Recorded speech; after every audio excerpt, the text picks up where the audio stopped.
భారత్ మాతా key Bharat మాతా key. చాలా సంతోషం. వాళ్ళ తపస్ ఆధ్వర్యంలో ఇంత పెద్ద ఎత్తున ఈ ధర్నా కార్యక్రమం తెలంగాణ ఉపాధ్యాయుల సమస్యల మీద ఏర్పాటు చేసినందుకు అధ్యక్షులు తపస్ రాజశేఖర్ గారు, జనరల్ సెక్రటరీ పెంటయ్య గారు, ఏబిఆర్ఎస్ఎం జాయింట్ ఆర్గనైజింగ్ సెక్రటరీ పెద్దలు లక్ష్మణ్ గారు, విష్ణువర్ధన్ రెడ్డి గారు, హనుమంతరావు గారు, నరేంద్రరావు గారు, జనార్దన్ రెడ్డి గారు, బీజేపీ పక్షాన శాసనసభ పక్ష నాయకులు మహేశ్వర్ రెడ్డి గారు, 8 మంది శాసనసభ్యుల తరఫున వారు మీకు భరోసా ఇచ్చారు. వచ్చే అసెంబ్లీలో మీ టీచర్ల సమస్యల మీద భారతీయ జనతా పార్టీ ప్రధాన అంశంగా తీసుకొని తప్పకుండా అసెంబ్లీలో మరి లేవనెత్తామని చెప్పి వారు భరోసా కల్పించారు. శాసన మండలి సభ్యులు మరి ఏవిఎన్ రెడ్డి గారు, మీరందరూ కూడా పూర్తిగా విశ్వసించి వారిని ఎన్నిక చేస్తే వారు మొత్తం తన జీవితం అంతా కూడా మరి విద్యా వ్యవస్థ పట్ల టీచర్ల సమస్యల కోసం వారు పాటుపడుతున్న విషయం మీ అందరికీ తెలిసిందే. ఎమ్మెల్సీ కొమరయ్య గారు, అంజిరెడ్డి గారు, డాక్టర్ కాసం వెంకటేశ్వర్ గారు, శ్రీవర్ధన్ రెడ్డి గారు గతంలో వారు కూడా మరి టీచర్గా పనిచేసి ఏ రకంగా వారు ఎన్నికల్లో కూడా మీ తరఫున పోటీ చేసిన వ్యక్తి. ఈరోజు ఈ ధర్నా వేదిక చూస్తూ ఉంటే మహిళా టీచర్లు పెద్ద సంఖ్యలో పాల్గొన్నారు. మీ అందరికీ కూడా నేను చేతులు ఇచ్చి నమస్కరిస్తూ, ఏ మహిళలతోనైతే ఏ ప్రభుత్వం కానీ ముఖ్యమంత్రి కానీ వారు మహిళలతో పెట్టుకున్నటువంటి ఏ ప్రభుత్వం, ఏ పార్టీ, ముఖ్యమంత్రి ఎవరు కూడా బాగుపడలేదు. వాళ్ళ కుర్చీని వదులుకునే పరిస్థితి మహిళలు నిరూపించారు. మహిళా శక్తి ఖచ్చితంగా తెలంగాణలో కూడా ఝాన్సీ రాణి కళ్ళుండి చూడలేనటువంటి రేవంత్ రెడ్డి గారికి ఈ మహిళల యొక్క ఆవేదన అర్థం చేసుకోవాల్సిన అవసరం ఉంది. మీరందరూ మనం చూశారు, పార్లమెంటులో మహిళలు చట్టసభలో రావాలి అని ప్రధానమంత్రి నరేంద్ర మోడీ గారు ఏ రకంగా అనేక అవరోధాలను అధిగమించి రాజకీయ పార్టీలు అనేకం కూడా అడ్డుపడినా మరి మడమ తిప్పకుండా మొక్కవోనేటువంటి ధైర్యంతో ఏ పార్టీలు అయితే అడ్డుకునే ప్రయత్నం చేశారో వాళ్ళను సైతం కూడా మహిళలకు చట్టసభలో రిజర్వేషన్లు కల్పించాలని చెప్పి వాళ్ళను ఒప్పించి మెప్పించి ఓటు వేసినటువంటి మరి విధానం మీరందరూ కూడా కళ్ళారా చూశారు. మహిళా బిల్లు ఆమోదం పొందింది, కానీ 2029లోనే చట్టసభలో మహిళలు రావాలని చెప్పి మొన్న మళ్ళీ పార్లమెంటులో బిల్లు తీసుకొస్తే ఏ పార్టీలు అయితే అడ్డుకున్నాయో, మహిళ అయినప్పటికీ కూడా మమతా బెనర్జీ ఈ మహిళా బిల్లు అడ్డుకోవడం వల్ల బెంగాల్లో మహిళలే కాదు మొత్తం సమాజం అంతా కూడా మా అక్క చెల్లెల హక్కులను కాదాల్సినందుకు వారిని ఓడించిన చరిత్ర బెంగాల్ ప్రజలది. అదే రకంగా అస్సాంలో కాంగ్రెస్ అడ్డుకున్నది బిల్లును పార్లమెంటులో, అస్సాంలో కాంగ్రెస్ ఓడించినటువంటి చరిత్ర.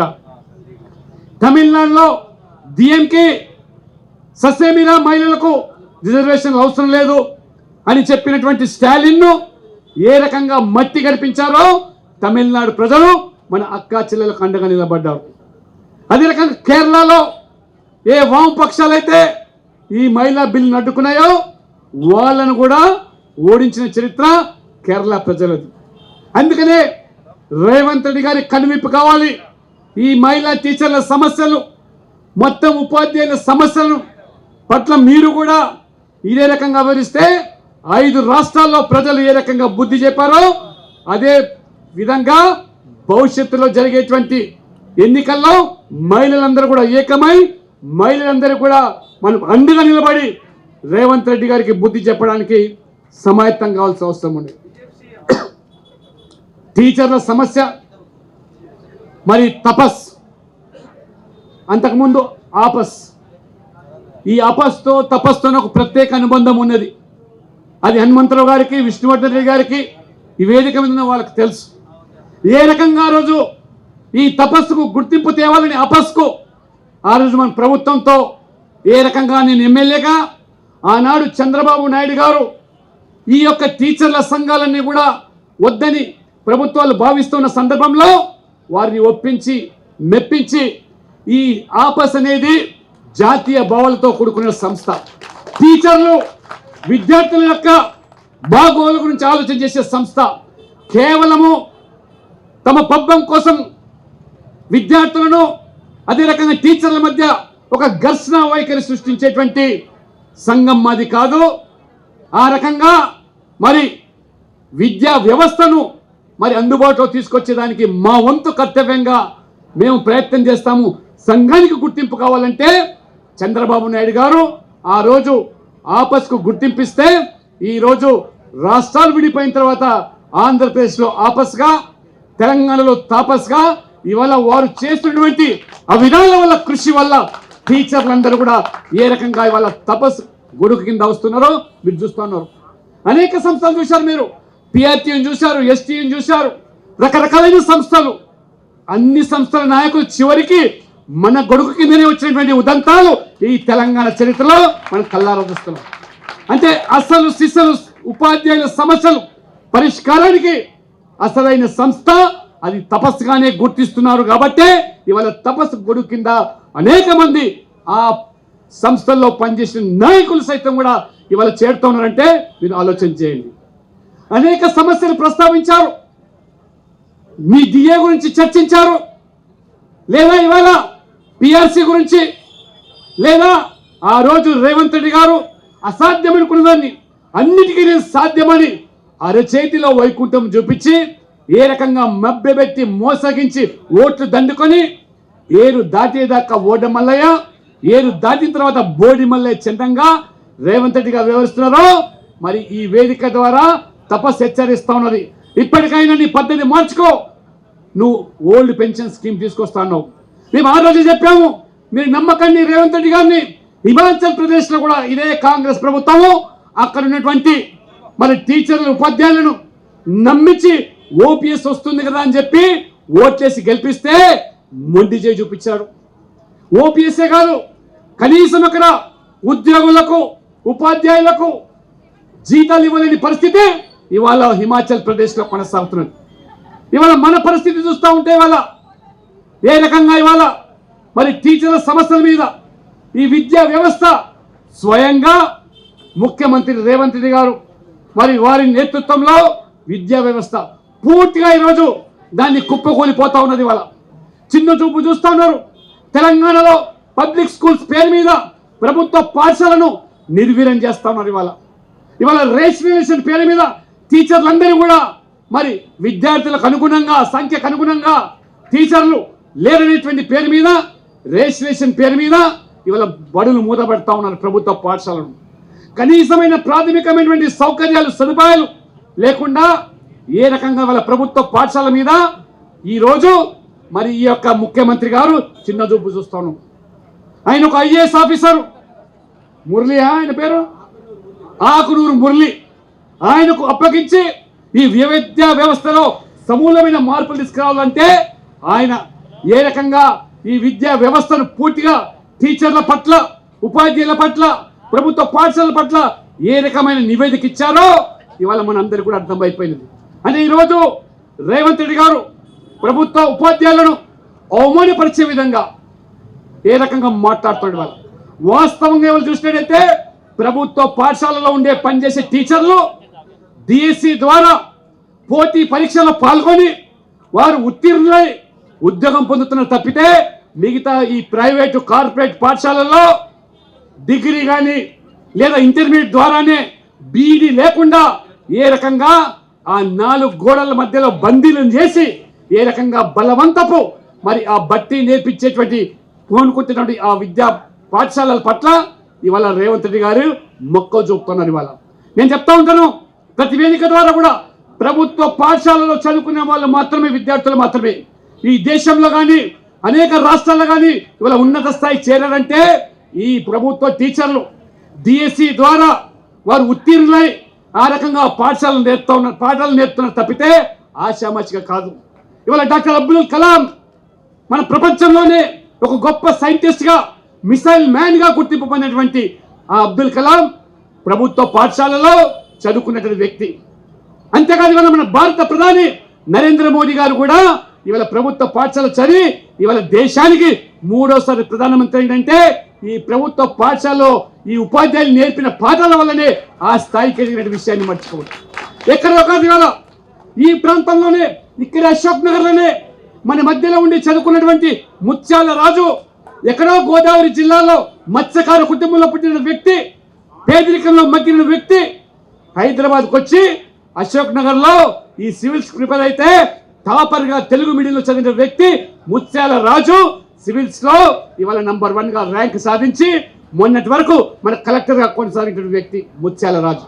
ఆ రకంగా ఈ వేదిక మీద ఉన్న వ్యక్తులు ఎవరు చూసినా కానీ 100కి 90 మంది ప్రభుత్వ పాఠశాల చదువుకొని ఆ రకంగా రాణించారు తప్పితే ఈ ప్రభుత్వ పాఠశాల పనిచేసేటువంటి ఉపాధ్యాయులు గురువులుగా భావించి వాళ్ళు నేర్పిన పాఠాల వల్లనే ఆ స్థాయికి ఎదిగారనే విషయాన్ని మనం మర్చిపోకూడదు. ఇవాళ మీరు ఇవాళ కార్పొరేట్ పాఠశాలలో వేల సంఖ్యలో మరి వాళ్ళకు పాఠాలు నేర్పుతూ ఎవరో ఉత్తీర్ణులైతే ఏ రకంగా అడ్వర్టైజింగ్ ద్వారా మీరు ప్రలోభాలకు గురి చేస్తున్నారో ఈ ప్రభుత్వం కనువిప్పు కావాలి.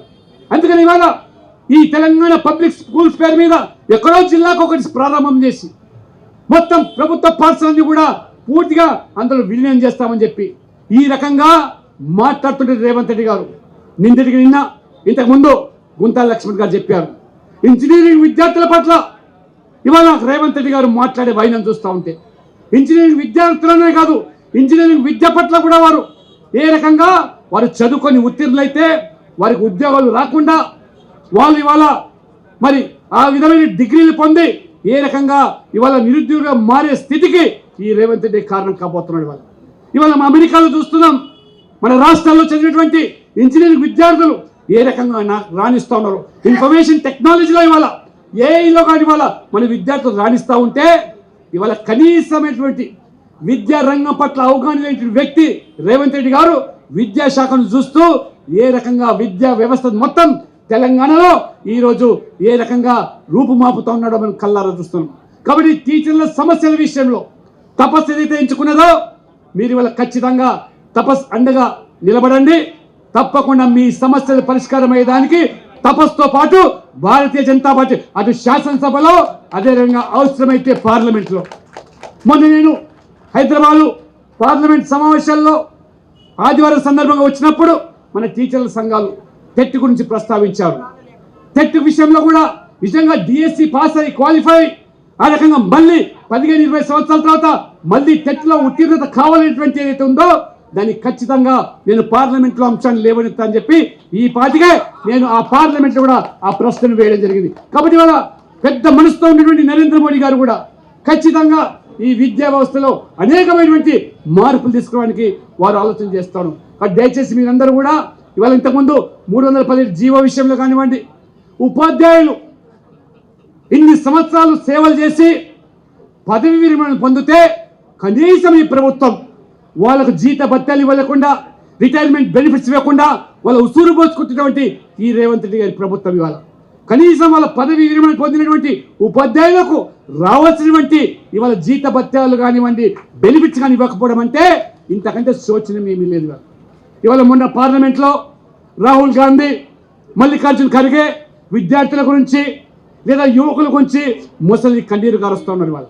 ఇవాళ నిజంగా రాహుల్ గాంధీకి ఏమాత్రం కూడా నీకు చిత్తశుద్ధి ఉంటే ఈ ఇంజనీరింగ్ విద్య పట్ల కానివ్వండి, ఇంజనీరింగ్ విద్యార్థుల పట్ల మీ ముఖ్యమంత్రి రేవంత్ రెడ్డి గారు చేసిన వ్యాఖ్యలను వెంటనే ఉపసంహరించుకోవాలి. ఈ సమాజానికి, విద్యార్థులకు, యువతకు ఆ రకంగా మీరు క్షమాపణలు చెప్పాలి. లేనట్లయితే విద్యార్థి లోకమంతా కూడా తిరగబడుతుంది. ఈ ప్రభుత్వాన్ని ఏ రకంగా బుద్ధి చెప్పాలనో సమాయత్తమవుతుంది. రేవంత్ రెడ్డి గారు ఏం చెప్పారు? చదువుకున్నటువంటి విద్యార్థులందరూ కూడా అమ్మాయిలు ముందుకు వస్తే వాళ్ళకి స్కూటీలు ఇప్పిస్తా అని చెప్పాడు. స్కూటీల సంగతి దేవుడారు కానీ ఉన్న పాఠశాలలో ఇవాళ మూతపడుతూ ఉన్నాయి ఇవాళ. అంతేకాకుండా ఇవాళ ఫీ రింబర్స్మెంట్ మీద ఉన్నత విద్యకు ఇవాళ ఎస్సీ, ఎస్టీ, బీసీ, ఈడబ్ల్యూఎస్ ఆర్థిక స్తోమత లేని వాళ్ళకి ఉన్నత విద్యకు ఇవాళ చదువుకోవడానికి అవకాశం ఉన్నటువంటి ఆ విధానాన్ని 8,000 కోట్లు బకాయిలు పడి ఇవాళ ఇవ్వకపోవడం వల్ల అర్ధాంతరంగా చదువులు మానిపించే దుస్థితి వస్తున్నది. కాబట్టి దయచేసి మీరందరూ కూడా ఆలోచన చేయండి. ఈ ప్రభుత్వం దున్నపోతు ప్రభుత్వం. ముళ్ళు కట్టెతో కానీ ఇది పొడిస్తే కానీ ఈ ప్రభుత్వం కళ్ళు తెరుచుకోదు. కాబట్టి ఈ శాంతియుతమైన ధర్నాలే కాకుండా వచ్చే అసెంబ్లీ ముట్టడి కోసం తపస్సు ముందుకు రావాలి. భారతీయ జనతా పార్టీ అండగా ఉంటుంది. అప్పుడే ఈ రేవంత్ రెడ్డికి బుద్ధి వస్తుంది తప్పితే జ్ఞానం తప్పితే ఇతరత్ర కాదు. బెదిరింపులకు పాల్పడితే బెదిరిపోవడానికి ఇవాళ తపస్సు సిద్ధంగా లేదు, ఉపాధ్యాయులు సిద్ధంగా లేదని చెప్పి హెచ్చరించాల్సిన అవసరం ఉంది. ఇది పరిపాలన అయిపోయింది రేవంత్ రెడ్డి గారికి. బెదిరించి లొంగ తీసుకోవాలని ఆ రోజు ఫీ రీయింబర్స్మెంట్ కోసం బీజేపీ ఉద్యమం చేస్తే యాజమాన్యాలను పిలిపించి వాళ్ళ మీద ఒత్తిడి చేసి ఏ రకంగా సమ్మెను విరింపజేశాడు. కానీ ఇవాళ ఈ తపస్సును బెదిరించేదానికి ఈ రేవంత్ రెడ్డి గారు కాదు, 100 మంది రేవంత్ రెడ్డి వచ్చినా ఈ తపస్సు వనకదు, తెనకదు, వెనకదు. ఖచ్చితంగా మీ హక్కుల కోసం, మీ సమస్యల పరిష్కారం కోసం పాటుపడుతుందని చెప్పి దానికి పూర్తిగా భారతీయ జనతా పార్టీ సంఘీభావమే కాదు, మీతో కలిసి నడుస్తాం, మీతో కలిసి ఉద్యమిస్తాం, మీకు పూర్తిగా అండగా ఉంటామని చెప్పి మరొకసారి మీ అందరూ కూడా భరోసా కల్పిస్తూ ఇంత పెద్ద ఎత్తున ఈ మండు టెండర్లో మీరు వచ్చి ధర్నాలో పాల్గొన్నటువంటి ముఖ్యంగా ఈ మహిళను వీధుల్లోకి తీసుకొచ్చినటువంటి పాఠాలు చెప్పే మహిళలను, ఉపాధ్యాయులను వీధుల్లోకి వచ్చి ధర్నాలు చేసే పరిస్థితి వస్తే ఖచ్చితంగా ఈ రేవంత్ రెడ్డి గారిని కూడా రోడ్డు మీదకి లాగేటువంటి సత్తా, దమ్ము, ధైర్యం, సాహసము ఒక తపస్సుకు మాత్రమే, టీచర్లకు మాత్రమే ఉందని చెప్పి సందర్భంగా తెలియజేస్తూ ఈ అవకాశం ఇచ్చినటువంటి తపస్ కార్యకర్తలకు, నాయకులకు, టీచర్లందరూ కూడా నేను పేరు పేరున ధన్యవాదాలు చెప్తూ సెలవు తీసుకుంటా ఉన్నాను. భారత్ మాతాకి